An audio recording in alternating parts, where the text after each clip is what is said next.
Good morning, everyone. I just thought from now on, I'm actually going to come over this way. I thought once a week, I'm going to do a quick video on helping you how to maintain your dog at home. Now, I thought we would start on the brushing topic. I'm going to use Cookie as a guinea pig today, but first and foremost, when you start brushing, you don't want to start just getting your brush out and going straight for the dog. You've got to settle your dog first. So if your dog, I get asked all the time, oh, I wish my dog sat still like this. How do I train my dog to sit still like this? Start off with the sitting still training first. So if just say Cookie was going crazy right now, all I would do is I would start off with just teaching her patience and how to sit still. So if she moves around and she's going everywhere, I just keep bringing her back and I'd use the word, like when I say correction, I go, no. So I use my energy. My energy is very important. Also, you can use treats. So for example, if the dog is very obedient in general, utilize that obedience. So tell the dog to sit.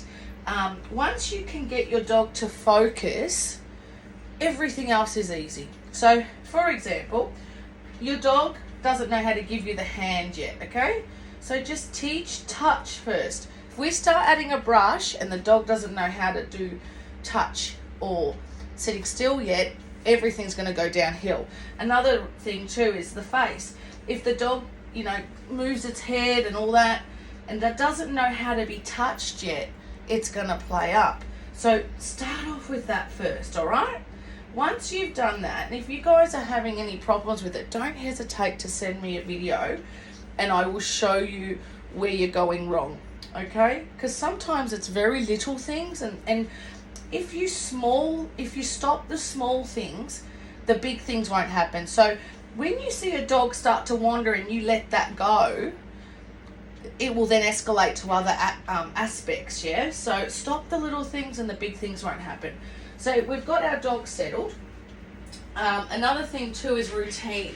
So it's okay to brush them on the couch and on the bed and stuff like that. But if I was doing training, I would do it on a table first. And the reason for that is when your dog is on a table, they're already going to be a little bit better behaved because they're on an area, they know that it's high up, they're unsure, and they're just going to be more receptive to you. And also, they know that when they're on the table, it's grooming time. It's not play time, so you're not mixing, you're not giving them mixed messages. So, brushing. Having the right slicker is important. I see so many people purchasing the wrong tools, and I'll just get you one and I'll show you what I'm talking about. These are sold quite a lot at pet stores, and I just want to show you. Stay there, Cookie. Can you see the difference? This is that small. This is a lot larger. This is a lot harder. It's going to hurt the dog, and this is a lot softer.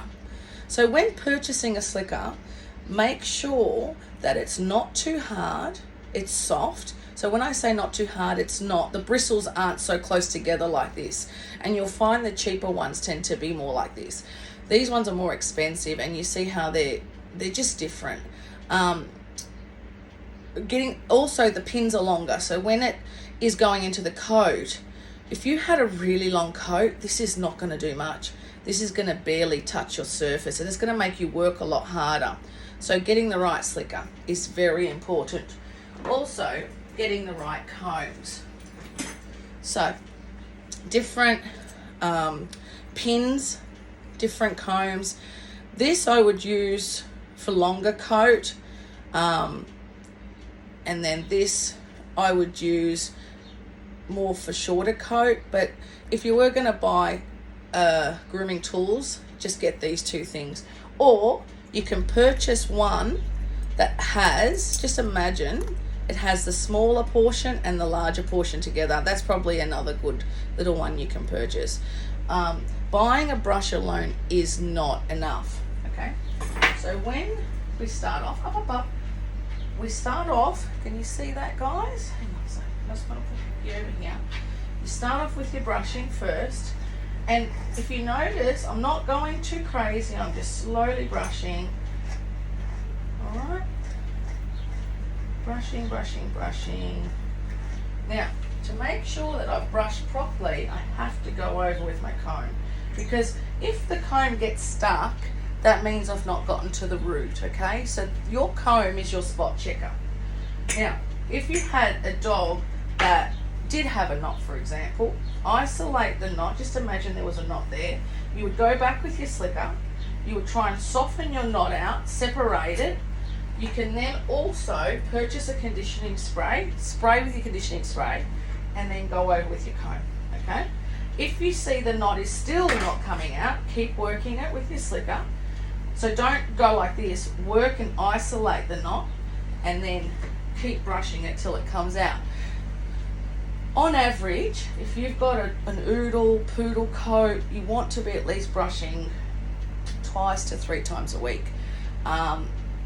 And if you were having a really long coat, I would even be recommending bathing once a week, because when you've got a coat that's clean, it's a lot easier to brush.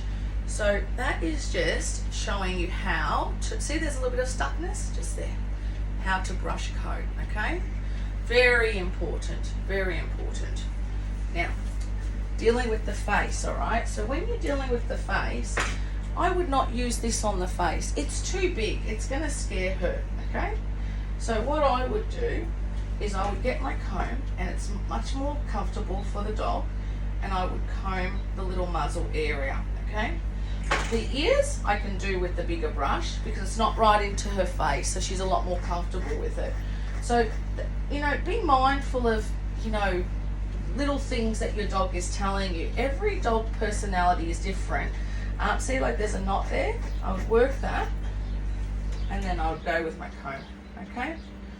Dog personality, every one of them is different. So, you know, there's no one way suits every dog. They're all different. With Cookie, she doesn't like her front legs being done, and I'll show you what I mean.